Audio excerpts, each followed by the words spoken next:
que la Terre, elle aussi, possède des boutons? Comment ça, des boutons? La Terre a de l'acné? En quelque sorte, oui.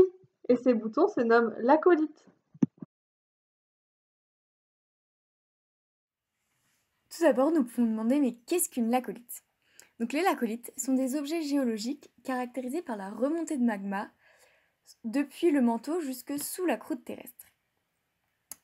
Le magma s'étale ensuite progressivement sous la croûte terrestre pour former alors un relief bombé.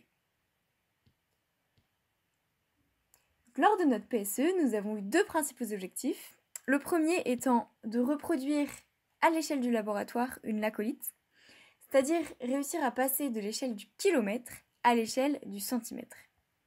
Et ensuite, nous avons cherché à étudier le profil de la lacolite modèle. Avant de décrire plus en détail l'expérience, faisons un point théorique. La lacolite est caractérisée par trois échelles. Deux échelles spatiales, une horizontale et une verticale, et une échelle temporelle. Pour l'échelle horizontale, caractérisée par lambda, il y a une compétition entre effet élastique et effet de la gravité sur la croûte. En effet, plus le poids de la croûte terrestre est important et plus lambda est faible. A l'inverse, plus la résistance élastique de la croûte est faible et plus la lacolite s'étale, c'est-à-dire que lambda augmente. Pour l'échelle verticale, caractérisée par la grandeur h, il y a une compétition entre effet de la pression du fluide, donc du magma, et de la gravité sur la croûte. Plus la pression appliquée par le fluide injecté est importante et plus h est important. A l'inverse, plus le poids de la croûte terrestre est important et moins la lacolite monte, c'est-à-dire que h est faible. Pour l'échelle temporelle caractérisée par taux, il y a une compétition entre gravité, pression exercée par le fluide injecté et élasticité. L'augmentation de la pression exercée par le fluide et ou le poids de la croûte va entraîner une évolution plus lente de la lacolite, c'est-à-dire que taux diminue. Présentation de notre dispositif expérimental. Pour reproduire expérimentalement une lacolite, il faut parvenir à adapter le modèle au système de mesure. Ici, nous souhaitions mesurer au cours du temps les dimensions caractéristiques de la lacolite, à savoir son rayon et sa hauteur. Pour ce faire, la croûte terrestre et le manteau sont choisis transparents, et seule la glycérine, jouant le rôle du magma, est colorée. On visualise à l'aide d'une caméra l'intensité lumineuse transmise à travers la lacolite, et on peut alors en déduire, en s'appuyant sur la loi de Beer-Lambert, la hauteur de la lacolite.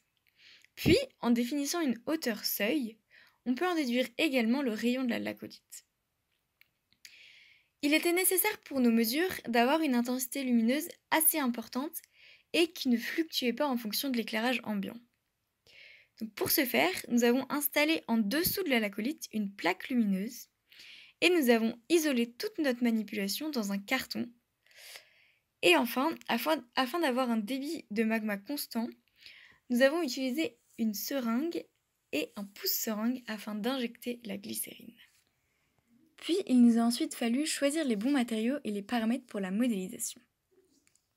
La croûte terrestre a ainsi été modélisée par une couche de PDMS d'une épaisseur de l'ordre du millimètre. Le magma, quant à lui, a été modélisé par de la glycérine, mélangée parfois avec de l'eau, avec une viscosité de l'ordre du poids-œil. Et enfin, le manteau terrestre a été modélisé par une plaque de plexiglas transparente rigide. Nous avons injecté de la glycérine avec un débit variant entre 0,5 et 15 ml par minute, sachant que nous injections à chaque fois un volume total constant de 20 ml de glycérine. Les analyses d'images obtenues avec notre montage nous donnaient accès à la hauteur en tout point de la lacolite. En traitant numériquement ces données sous MATLAB, nous avons pu générer le profil 3D de la lacolite et nous avons ensuite choisi d'étudier en particulier l'évolution du rayon de la lacolite en fonction du volume de glycérine injecté, ainsi que l'évolution du profil 2D de la lacolite, c'est-à-dire sa forme au cours du temps. Ces deux grandeurs ont ensuite été retenues pour caractériser nos lacolites et pour évaluer l'influence de certains paramètres. Nous allons tout d'abord étudier l'influence du débit d'injection sur la forme de la lacolite.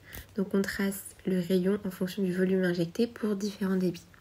En regroupant les courbes 2 à 2 par débits successifs, 0,5 et 1 ml par minute ensemble, 5 et 8 ensemble, 12 et 15, on dégage des tendances selon la valeur du débit. Ainsi, un faible débit donnera naissance à une lacolite plus étalée, donc de rayon grand, alors qu'à l'inverse, un fort débit conduira à une lacolite moins large. Nous avons ensuite fait varier un deuxième paramètre qui est celui de la viscosité de la glycérine. Pour 4 viscosités différentes, nous avons étudié l'évolution du rayon de la lacolite en fonction du volume injecté. Nous avons fait cette expérience pour 3 débits différents, 1 ml par minute, 5 ml par minute et 15 ml par minute. Le graphe réalisé avec un fort débit, 15 ml par minute, présente une meilleure discrimination des droites et semble mettre en avant une corrélation entre viscosité de la glycérine et étalement de la lacolite. En effet, nous remarquons que plus la viscosité augmente, moins la lacolite est étalée, c'est-à-dire que nous obtenons des R plus faibles. L'expérience est moins concluante pour les débits plus faibles. Cela peut s'expliquer par le fait que, comme vu précédemment, la viscosité prédomine pour les forts débits.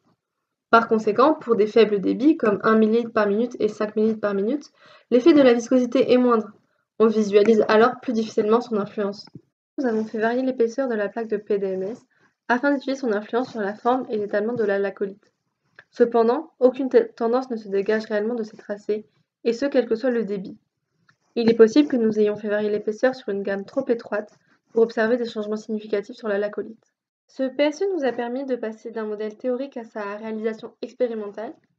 Nous avons été confrontés à des contraintes expérimentales, mais avons malgré tout réussi à identifier différents régimes d'étalement de la lacolite lorsque nous avons fait varier le débit d'injection ou la viscosité de la glycérine.